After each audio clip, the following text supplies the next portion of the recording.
Hi, I'm Ellen Horan, President and CEO of the Greater Reading Chamber of Commerce and Industry, and I'm here for this week's Member Spotlight with Joni Naugle, President of Naugle & Associates. Welcome, Joni. Thank you, Ellen. Glad to be here. Great. Now, what we enjoy doing is just pulling out of people their story and their business story. And I think you have a really unique story to tell other folks about reinventing yourself. Yes. You know, about 10 years ago, you had the opportunity of reinventing yourself after 25 years in banking. Yes. So why don't you tell us a little bit about that, because I think a lot of people can, one, relate to that, and two, be inspired by that. Wow. It's certainly an interesting journey, has been a great journey. I was in banking for 25 years, as I think a lot of people know, and at the time, I spent 19 years at Sovereign Bank and then 6 years at Patriot Bank. And when we sold Patriot Bank to Susquehanna Bank shares, I figured that 25 years in banking is probably more than anyone needs to endure. Pretty good tenure. Pretty good tenure. At the time, my husband and I, we were chairing the United Way campaign. And so I decided that I would leave the bank and reinvent myself. And at the time I actually left banking, I really wasn't sure exactly what the future would be. But I really truly believe that, you know, if you keep moving forward, the next step always becomes very obvious. Right. And so that's what I did. I gave everything to the United Way during that campaign, did every speaking engagement, and one thing led to another, and John Scott actually called me first. Okay. And he asked, yeah. yes, he called and asked. At the time they needed a few projects completed, and didn't have the staff to handle them at the time. And so that's how it started. One project, then two projects, then three projects, and then it evolved from there. And over the 10 years that I've had my business, it's continued to morph and evolve as you know, interact with clients and really find out what their needs are and where you can best contribute. So it's been an interesting journey. Yeah. Now it's kind of neat. I remember you starting and doing project management, working on all kinds of things with all the great connections that you had, which was wonderful. Right. And then you seemed to settle in on, you know, helping companies with their leadership issues and culture development, which I think is a wonderful area to be in. Right. And you then aligned yourself with the Vistage. I did. So I'm familiar with Vistage, but a lot of people might not be. Do you want to tell us a little bit about, you know, that model? Oh, absolutely. So Vistage is an international organization, and it's a leadership development program for presidents, CEOs, owners, and C-suite individuals. And so it's a peer group, and it's a really great model where the group meets for a day every month, a full day. And during that day, half of the day is spent with a speaker that we fly in from all over the country. And the speakers are on So you're getting top-notch people. Absolutely fabulous development in all aspects of business. And then the afternoon, the group works with each other on helping them with any of their business challenges that they're faced with. Right. And so the groups get very close, as anyone who's experienced a peer group understands. They get close very quickly, and it's been a great model. And then with my CEOs, I also meet with them individually in a coaching session every month. Right.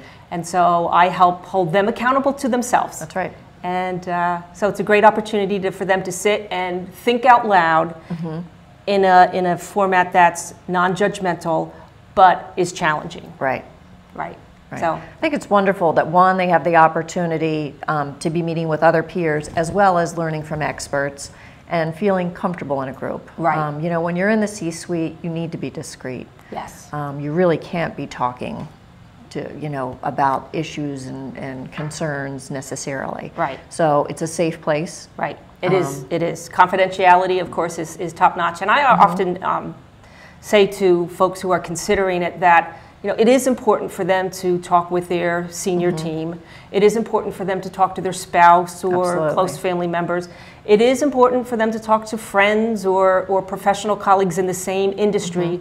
However, all of those people normally have some interest in what the outcome is. Right. This group really isn't. Their only purpose is to help that person make the best decision and move forward in the best way. Good point. Yeah, so it is good to have that kind of really objective voice. I think the accountability piece is nice too. Yes. If they know they have a meeting coming up with you, I bet they're checking the notes about what they told you last time they were going to have accomplished. Yes, by and actually, the next time even you meet, during the meetings, what they say they're going to do, I follow up and see how they've done. Yeah, so, that's great. yeah, well, I know you've done really well with it, and you know, perhaps there are other chamber members that might be interested in joining a group and can reach out to you. Is it because you're continually adding more people? Yes, I assume? yes, we do. You know, have a maximum size. However, sometimes there's ebb and flows. We had someone retire, so you know, things like that happen. This group is fairly stable, but you know, room for more. There's room for more. All right, great. Yes. Let's talk about, you also do some work with the chamber with our lean-in circles, which is neat. How have you enjoyed that? That's been really great as well. Again, you know, similar opportunity where people come together and they can share and learn. And that model, of course, is 10 months out of every year. The groups meet. And we alternate. 1 month is topic-driven, or curriculum, I'll say curriculum-driven, where there is a topic where everyone watches a video, a brief video before they arrive, and then we discuss what that video means to them, to their lives, to their professions. You know, we explore whatever the topic is. And then on the alternate months, people can come in and bring in whatever they're dealing with at the time.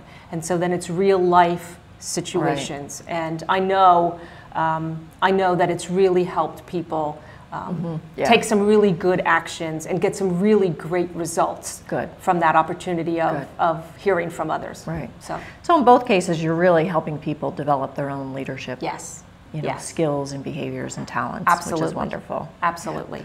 In developing a company culture, what do you find are some of the obstacles that leaders find in doing that?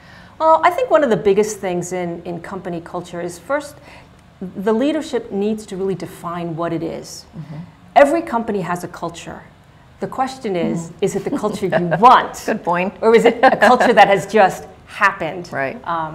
And so it's important to really be able to define what it is and then reinforce that and get people involved with it.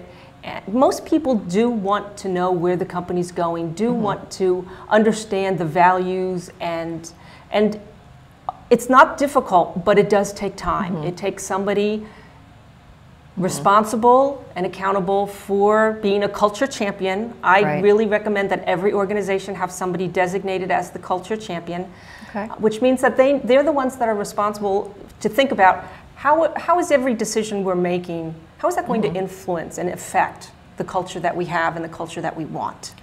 Interesting that you say someone, not necessarily the president, the CEO? No, the champion doesn't necessarily have to be the CEO. The CEO obviously has to buy in, 100% buy in and endorse and even sometimes define what the culture is, but they don't have to be the person day to day that is watching for what it is and how it's happening. Yes, it does. So good. Now, you know, we have a lot of very small businesses that are members of the chamber. Do you have any tips for them on maybe anything they could be reading or learning about to learn about some of these leadership and culture things as they're getting to a point where maybe they can join a group? Well, there are several books that I think are fabulous, and they're very short little books to read, which are the kind that I like. You know, I don't like the real thick ones that take, you know, weeks and weeks. So, are there any tips of things they should be engaged in as they're trying to develop their leadership styles? Well, a lot of it is over communicating. I mean, you just can't communicate enough. I agree with that. And so many, I've heard so many CEOs and leaders of organizations say, well, it doesn't matter what I say or what I do. And that's just the farthest thing from the truth. Everybody is watching your every move and your every word. Whether you want to acknowledge it or not, they are. And so make sure you choose wisely what you say, how you say it, what's the example you're setting, because more than anything, that will Right. echo through your organization. Right. Good Yep. point. Yep. Good advice. Yes. Wonderful. Well, Joni, thank you very much for joining us today and sharing your journey. And I'm sure there are many more steps in that journey for you. I think there are. Thanks, Ellen. It's great to be here. And thanks for being a member of the Chamber. Thanks.